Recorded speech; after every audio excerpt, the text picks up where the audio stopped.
Well, Michael, it's a sad day here in Tampa Bay because unfortunately, when you develop your players, draft really well, and just be one of the best teams in the NHL, unfortunately, you're going to have some casualties. For those of you that may not know, the Tampa Bay Lightning made a trade today. We're going to go ahead and break down that trade for you, let you know what it means. Was it a good trade? Was it a bad trade? We're going to jump into that and talk about that today. So, welcome back to the Bay Bolts channel. Hope you guys are having a great day. My name's Jake Ricker. As always, I'm here with my good friend Michael Wax. Michael, how you doing today? I'm good. It sort of came out of nowhere. There had been some rumblings about uh, Tyler Johnson maybe going to Arizona was something that I had heard. Arizona had recently traded Derek Stepan to Ottawa, and then all of a sudden we get this press release from Ottawa saying that they had acquired two of our players and a pick for two of their players. And I was really surprised. And then you read into it and it makes a lot of sense for both teams. So honestly, I think it's a win-win. Absolutely, I'm right there with you. So let's talk about the trade specifically. So the Lightning would acquire goaltender Anders Nielsen from the Ottawa Senators and right winger Marian Gaborik. I apologize if I mispronounced that last name. And then the Lightning sent to the Ottawa Senators defenseman Braydon Coburn and center Cedric Paquette. They also sent a 2022 second round pick to the Ottawa Senators. Now, initially, that might sound very, very confusing on of why the Lightning would send Paquette and Coburn for two players you've probably never even heard of, which is right. But however, let's break this down this trade. So, first thing you need to know is that both those players coming from the Ottawa Senators, Marian Gaborik has not played hockey for a multitude of years at this point now, and Anders Nielsen has not ever felt right since his concussion that he had, and will more than likely not be playing anytime soon as well. So both those players will be going on the long-term injured reserve, saving the Lightning some money. So the way this works out with cap is that the Lightning are sending out 3.35 million in cap space. They're technically taking in 7.475 million in cap space, but because of the players going on long-term injured reserve, they will be clearing $3.35 million in cap space. So this is a cap clearing move for the Lightning. At the end of the day, both Braydon Corbin and Cedric Paquette are expendable. Yeah, and you look at the names in the trade and you're like, well, Marion Gabbard was a superstar for a really long time, whether it was with the Blue Jackets, whether it was with the the Kings, whether it was with the Rangers. He was a fantastic player. And then, injuries derailed his career a little bit with the Kings, was sent to the Senators. He played a little bit, but he hasn't played a game since 2017. And then Anders Nielsen was a really good goalie for the Canucks and was actually quite good for the Ottawa Senators as Greg Anderson's backup last year. And as you mentioned, he sustained the concussion and he's not going to be able to play this past season. Very reminiscent of the Sidney Crosby concussion, where he had these lingering symptoms for a couple of years at this point. And obviously, Nielsen is nowhere near the caliber of player that Crosby is, but it's that same sort of mental uh, problematic situation. And all health concerns. We hope that everything gets cleared up with Nielsen. Gabrick, it just seems like he's retired at this point, so it seems like he is fine in terms of being able to do things in everyday life. As far as the players that got sent out, not a ton in terms of, production, but some very memorable moments. I remember when Jonathan Taze was matched up against Paquette in the 2015 finals, and it looked like for the first three games, Paquette was the better center. And Paquette, I believe at the time, was like 20 years old, which is just was insane. And he never matched that level of, quality, but people aren't going to forget his goal in game two. People aren't going to forget his goal in game three. And people aren't going to forget his pass to Blake Coleman that set up the Stanley Cup final last goal in this past Stanley Cup finals.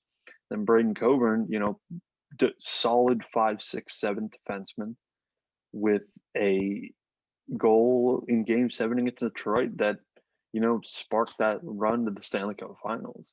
So, These two guys have been on the team for a very long time, and I think a lot of emotions are put into this in terms of, we don't want to see these people go. But at the end of the day, this move was necessary if the Lightning want to keep their bigger players like Killorn and Johnson. Yeah, I think you summed that up perfectly right there at the end. Obviously, both Paquette and Coburn are kind of fan favorites in a way. So when you see these players goes, it's obviously unfortunate, but it was necessary action, and we needed this to happen to be able to clear cap and keep some of the bigger pieces. And as I mentioned before, they are unfortunately expendable. You look at Paquette; he was really that gritty guy on the fourth line that could throw the body around. He always led the team in hits. However, the Lightning obviously recently acquiring Goodrow and Coleman, both those guys are right up there in the hits department. They kind of helped the Lightning build that extra grit. And Michael, there's a certain player that I know you're a big fan of that could potentially also help take the spot of Cedric Paquette. Yeah, not in necessarily terms of the hit department, but I've been saying this throughout the playoffs. I just think that Mitchell Stevens is that perfect fourth line center. I am the conductor of the hype train when it comes to Mitchell Stevens, it seems, but he's a perfect fourth line center. Doesn't have Carter Verhaeghe to play off anymore, but he's still got the big rig to his right side, and you can plug and play anybody to his left side, whether that be Matthew Joseph, whether that be Alexander Volkov, whether that be ABB starting him on the fourth line, Tyler Johnson, Alex Killorn, any of these guys can play with Stevens. He's a fantastic playmaker. He is elite in the faceoff dot. He very much reminds me, and again, I got a lot of flack for saying this last time, but it's a true prediction of mine. He reminds me a lot of like a less point producing Patrice Bergeron because he's really good defensively. He's really good in the faceoff circle and can chip in offensively, you know, probably one sixth the amount that Bergeron can. But at the end of the day, like, hey, he's the perfect guy to replace Paquette. Yeah, I think he is, but he's definitely going to have the opportunity now to try and step up and take Paquette's role. We'll see how he does with it and see how things go. Or maybe somebody else will step up and take Paquette's role. Love to know from you guys. Let us know in the comments who you think might take over for Paquette. But Michael, let's talk about the defensive side of things. Obviously, Braydon Corbin on the out. So right now, looking at who the Lightning have on the roster going into as we get ready, getting closer to the start of the season, the Lightning currently have Hedman, McDonough, and Sergachev on the left side, and then on the right side they have Cernak, Ruda, and Luke Shen. So those are currently the guys. One player though that I think personally could be making an appearance. He's been rumored to be getting close to ready for that NHL level is one and only Callan Foot. So Foot is definitely, I think, a potential player that could step up and start to play some time for the Lightning because we know Luke Shen was really more of a depth role player for the Lightning, especially last season. Yeah, and we sort of got this idea from SB Nation's Matt Esteves. Apologies to Matt if I'm pronouncing his name wrong, but he basically said, these are your six guys, and if Foot is ready, that's great. And he didn't list them particularly in order, but he said, you know, Hedman, Cernak, McDonough, Ruda, Sergachev, and Shen. And just like you mentioned, I don't think Shen is that sixth defenseman. I really hope he's not because say what you will about him in the playoffs, he laid some big hits. He did fine in his role in a couple of games, but the dude is really slow, and he's not really that type of player that is really going to correlate to the new style of NHL, which is faster and more elusive and more skilled. That's not to say that he's a bad player. I don't think he is, but I just don't think that it's the right role for him to be that bottom pair defenseman that's going to get eaten alive against the faster players in the league. That being said, I do think that a pairing of Sergachev and Foot would be a lot of fun, even if it only happened for maybe half the games this year and you plug and play Shen on the other half. Sergachev's that puck moving defenseman, becoming more defensively responsible on the left side. Foot is that guy that is defensively responsible and is actually really good on the power play. Didn't score a lot of power play points, but he spent a lot of time drawing his opponents towards the point and allowing those people like Conacher and ABB to get shots off. So I think that even if Foot doesn't play on the power play, giving him a third pair role with Sergachev or a first pair role with Hedman would suit him best in his development. Well, I think a lot of that also depends too on how Foot plays in the first couple of games or going into training camp and Cooper watching him. If Cal Foot is not ready, he's not going to play, and Luke Shen will be that sixth defenseman. Also, keep in mind the Lightning are getting into that territory now with Kucherov also going to be on long-term injured reserve.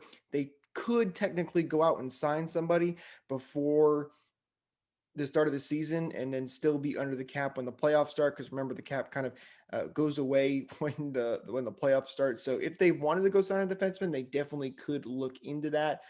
But I think if Cal Foot is ready, he's definitely one that's going to step up and give a shot. But just to recap things here real quick before we wrap up this video. So the Lightning obviously moving out Braydon, Coburn, and Cedric Paquette and taking two players on that are going to be right on the long-term injured reserve.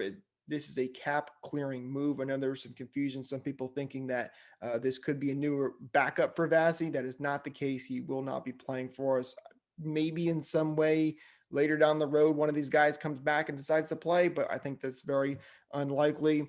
But a cap clearing move, I think this is a win for both teams. Because we didn't mention this, Michael. I like this for Ottawa a lot. They're picking up two great players, Cedric Paquette, as we talked about. He did a lot for the Lightning, was really good at that gritty role, kind of an enforcer-like role. And Coburn, he's a leader too, which is really good for a locker room, especially for a team like Ottawa, who's a very young team. So Eiserman, once again, even though he's not on the Lightning, still making some key moves. Anything else you want to say before we wrap up this video? Two things real quick. One, Ottawa getting a second round pick in this deal is fantastic business by them, especially after giving a second round pick up for Derek Stepan yesterday. The second thing is that, looking at this free agency pool, and you mentioned, signing players, can't really sign anybody in particular uh, to more than a league minimum contract. But Sammy Vatanen, if you happen to be watching this video, I think it would be really nice for you to sign a league minimum contract with the Lightning, especially since you like putting the puck in for the Lightning themselves. If you've ever seen Sammy Vatanen against the Lightning, it is very, very funny. But Sammy, if you come to Tampa, that would be extraordinary, and you might put up 20 goals in a season. Who knows? It's definitely possible. So, guys, that's going to do it for us today in the video. Be sure to leave a like down below if you enjoyed this video, if you thought we broke down the trade for you and you start to understand a little bit better. Let us know in the comments down below what you think of the trade. Did you like it? Do you not like it? Are you just mad that you're going to miss out on Coburn and Paquette this season?